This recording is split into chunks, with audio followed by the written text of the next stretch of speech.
parenthesis. Khandha-niddesa. A. Understanding. Section 1. Opening square bracket. Now concentration was described under the heading of consciousness. In the stanza, when a wise man, established well in virtue, develops consciousness and understanding. I. Closing parenthesis. Dot. And that has been developed in all its aspects by the Bhikkhu, who is thus possessed of the more advanced development of concentration that has acquired with direct knowledge the benefits described in chs. 12 and 13. But understanding comes next, and that has still to be developed. Now, that is not easy, firstly even to know about, let alone to develop, when it is taught very briefly. In order, therefore, to deal with the detailed method of its development, there is the following set of questions. Opening parenthesis. I. What is understanding? Opening parenthesis. E. In what sense is it understanding? Opening parenthesis. E. What are its characteristic, function, manifestation, and proximate cause? Opening parenthesis. IV. How many kinds of understanding are there? Opening parenthesis. V. How is it developed? Opening parenthesis. Vi. What are the benefits of developing understanding? Section 2. Here are the answers. Opening parenthesis. I. What is understanding? Understanding, panna, is of many sorts and has various aspects. An answer that attempted to explain it all would accomplish neither its intention nor its purpose, and would, besides, lead to distraction. So we shall confine ourselves to the kind intended here, which is understanding consisting in insight knowledge associated with profitable consciousness. Section 3. Opening parenthesis. E. In what sense is it understanding? It is understanding, panna, in the sense of active understanding. Pajanana. Dot. What is this act of understanding? It is knowing, jnana, in a particular mode separate from the modes of perceiving, sanjanana, and cognizing, vijnana. Dot. Opening square bracket. For though the state of knowing, jnana bhava, is equally present in perception, sana, in consciousness, vinawa, and in understanding, panna, nevertheless perception is only the mere perceiving of an object as, say, blue or yellow. It cannot bring about the penetration of its characteristics as impermanent, painful, and not self. Consciousness knows the objects as blue or yellow, and it brings about the penetration of its characteristics, but it cannot bring about, by endeavoring, the manifestation of the supramundane path. Understanding knows the object in the way already stated, it brings about the penetration of the characteristics, and it brings about, by endeavoring, the manifestation of the path. Section 4. Suppose there were 3 people, a child without discretion, a villager, and a money changer, who saw a heap of coins lying on a money changer's counter. The child without discretion knows merely that the coins are figured and ornamented, long, square or round. He does not know that they are reckoned as valuable for human use and enjoyment. And the villager knows that they are figured and ornamented, etc. And that they are reckoned as valuable for human use and enjoyment. But he does not know such distinctions as, this one is genuine, this is false, this is half value. The money changer knows all those kinds. And he does so by looking at the coin. And by listening to the sound of it when struck. And by smelling its smell, tasting its taste, and weighing it in his hand, and he knows that it was made in a certain village or town or city or on a certain mountain or by a certain master. And this may be understood as an illustration. Section 5. Perception is like the child without discretion seeing the coin, because it apprehends the mere mode of appearance of the object as blue, and so on. Consciousness is like the villager seeing the coin, because it apprehends the mode of the object as blue, etc. And because it extends further, reaching the penetration of its characteristics. Understanding is like the money changer seeing the coin, because, after apprehending the mode of the object as blue, etc., and extending to the penetration of the characteristics, it extends still further, reaching the manifestation of the path.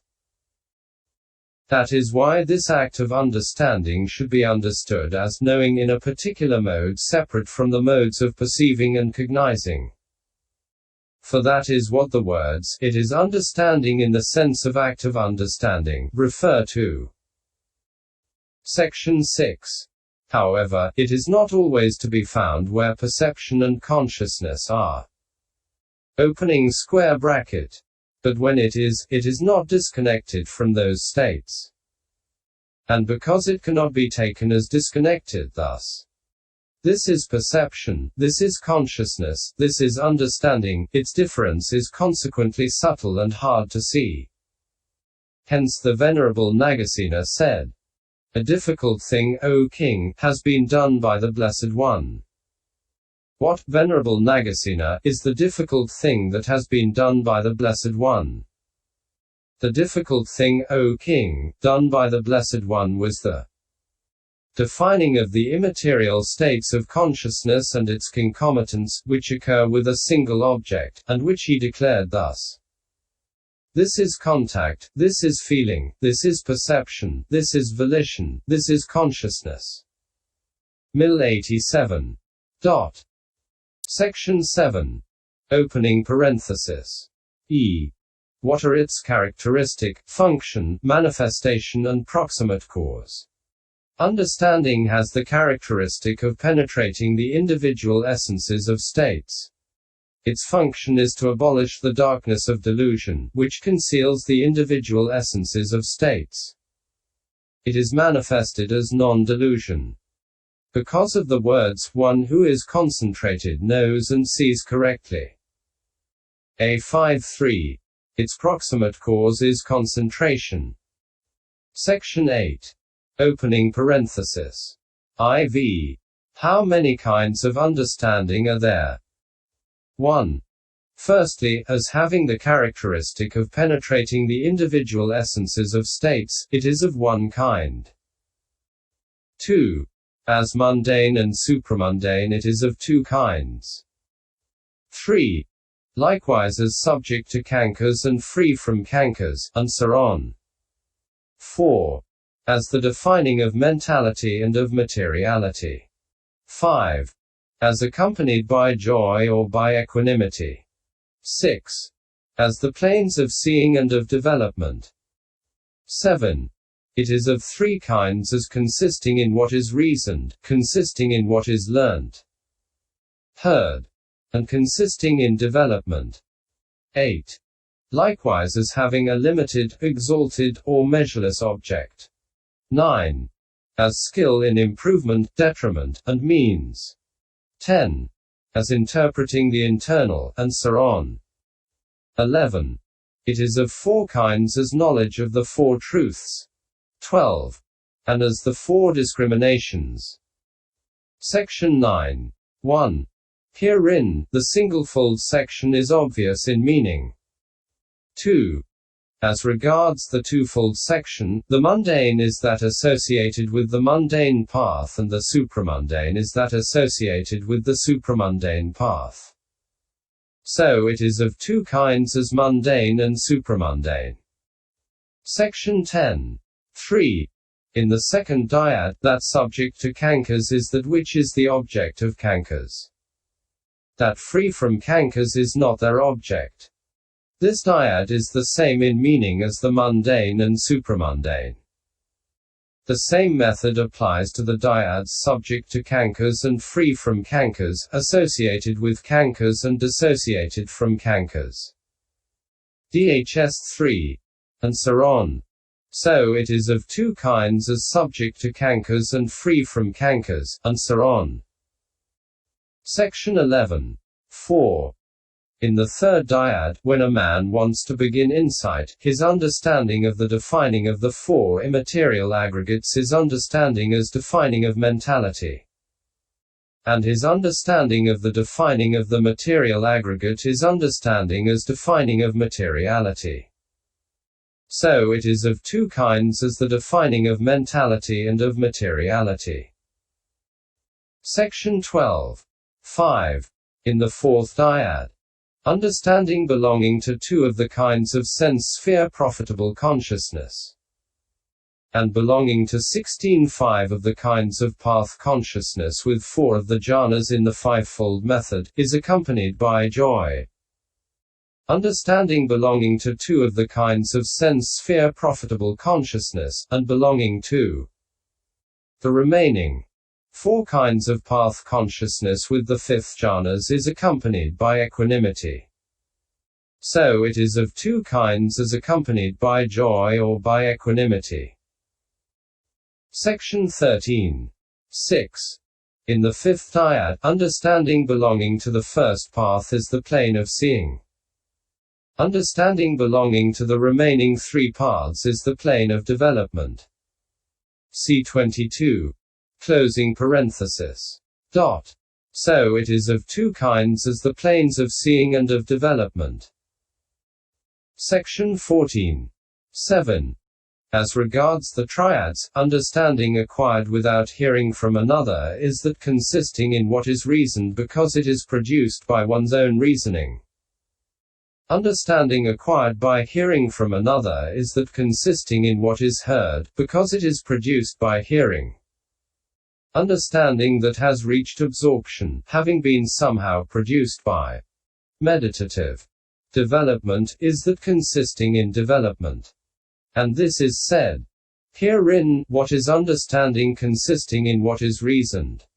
In the spheres of work invented by ingenuity, or in the spheres of craft invented by ingenuity, or in the sorts of science invented by ingenuity, any preference, view, choice, opinion, judgment, liking for pondering over things, that concerns ownership of deeds, kamma, or is in conformity with truth, or is of such kind as to conform with the axioms. Materiality is impermanent, or feeling, perception, formations. Consciousness is impermanent, that one acquires without hearing it from another, that is called understanding consisting in what is reasoned. Opening parenthesis. In the spheres that one acquires by hearing it from another, that is called understanding consisting in what is learnt, heard. Dot. And all understanding in anyone who has attained an attainment is understanding consisting in development. Viv 324-25. Dot. So it is of three kinds, as consisting in what is thought out, in what is heard, and in development. Section 15. 8. In the second triad, the understanding that occurs contingent upon sense sphere states has a limited object. That which occurs contingent upon fine material sphere states or immaterial sphere states has an exalted object. That is mundane insight. That which occurs contingent upon nibbana has a measureless object. That is supramundane insight. So it is of three kinds, as having a limited, an exalted, or a measureless object. Section 16. 9. In the third triad, it is increase that is called improvement. That is twofold, as the elimination of harm and the arousing of good. Skill in improvement is skill in these, according as it is said herein, what is skill in improvement? When a man brings these things to mind, both unarisen unprofitable things do not arise, and arisen unprofitable things are abandoned in him. Or when he brings these things to mind, both unarisen profitable things arise, and arisen profitable things advance to growth, increased development, and perfection in him. Whatever here is understanding, act of understanding. For words elided CDHS 16 non-delusion, investigation of states, right view, is called skill in improvement. Viv 325-26. Section 17. Non-increase is what is called detriment. That also is twofold as the diminution of good and the arousing of harm. Skill in detriment is skill in these, according as it is said. Herein, what is skill in detriment? When a man brings these things to mind, both unarisen profitable things do not arise. Viv 326. And so on. Section 18. But in either of these cases any skill in means to cause the production of such and such things. Which skill occurs at that moment and is aroused on that occasion, is what is called skill in means, according as it is said. And all understanding of means thereto is skill in means. Viv 326. So it is of three kinds as skill in improvement, in detriment, and in means. Section 19. 10. In the fourth triad, insight understanding initiated by apprehending one's own aggregates is interpreting the internal. That initiated by apprehending another's aggregates or external materiality not bound up with the faculties. That is, inanimate matter, is interpreting the external. That initiated by apprehending both is interpreting the internal and external. So it is of three kinds as interpreting the internal, and so on. Section 20. 11. As regards the tetrads, in the first tetrad, knowledge that occurs contingent upon the truth of suffering is knowledge of suffering. Knowledge that occurs contingent upon the origin of suffering is knowledge of the origin of suffering. Knowledge that occurs contingent upon the cessation of suffering is knowledge of the cessation of suffering.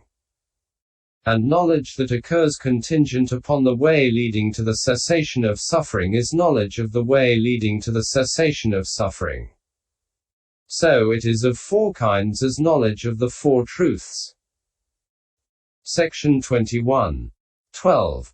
In the second tetrad, the four kinds of knowledge classed as that concerned with meaning, etc., are called the four discriminations. For this is said, knowledge about meaning is the discrimination of meaning. Knowledge about law is the discrimination of law. Knowledge about enunciation of language dealing with meaning and law is the discrimination of language. Knowledge about kinds of